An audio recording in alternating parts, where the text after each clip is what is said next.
বর্তমান রাজনৈতিক সংকট নিরসনে বিএনপিকে আলোচনায় বসার আহ্বান জানিয়েছে জামায়াত ইসলামী।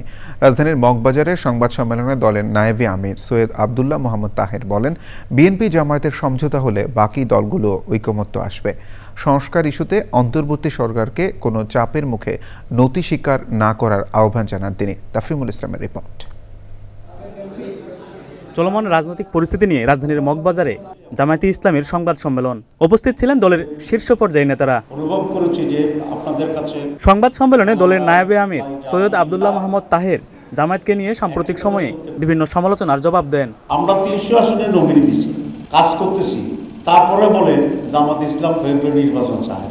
যত দাবি আছে সব দাবি পেশ করে করতেছি, পূরণ করে আদায় করে ফেব্রুয়ারিতে ইলেকশন করবো।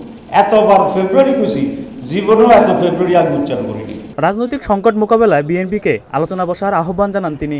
আমি বিএনপিকে অনুরোধ করব, আসুন বিএনপি এবং জামাত ইসলামী আমরা একসাথে বসি, আমরা দেশের এই পরিস্থিতি নিয়ে খোলামেলা আলোচনা করি এবং একটি সুন্দর সুষ্ঠু নির্বাচন, আমাদের যে চার্টার অফ জুলাই যেগুলো আছে দেশের জন্য অত্যন্ত প্রয়োজন, সেই চার্টারের জন্য যে গণভোটের যে গণভোট, জাতীয় নির্বাচন এবং কনস্টিটিউয়েন্সি অ্যাসেম্বলি এবং এটার বাস্তবায়নের জন্য যে ইম্পিউনিটি দেওয়া হচ্ছে সেটি, যেগুলো নিয়ে আসলে সমস্যা, আসলে সব ইস্যু নিয়ে আমরা বসি।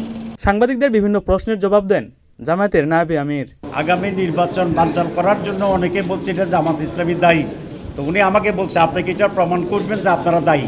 আমি যে দায়ী এটা আমি প্রমাণ করার দায়িত্ব না, যারা অভিযোগ করছে তাদের দায়িত্ব। এর আগে ডিপ্লোমা ইঞ্জিনিয়ার্স ইনস্টিটিউশনে 28 অক্টোবর নিয়ে সেমিনারে তিনি বলেন, রাজনৈতিক চাপের কাছে নীতি স্বীকার করলে ডক্টর ইউনূস হিরো থেকে জিরো হয়ে যাবেন। তাফিমুল ইসলাম, চ্যানেল আই, ঢাকা।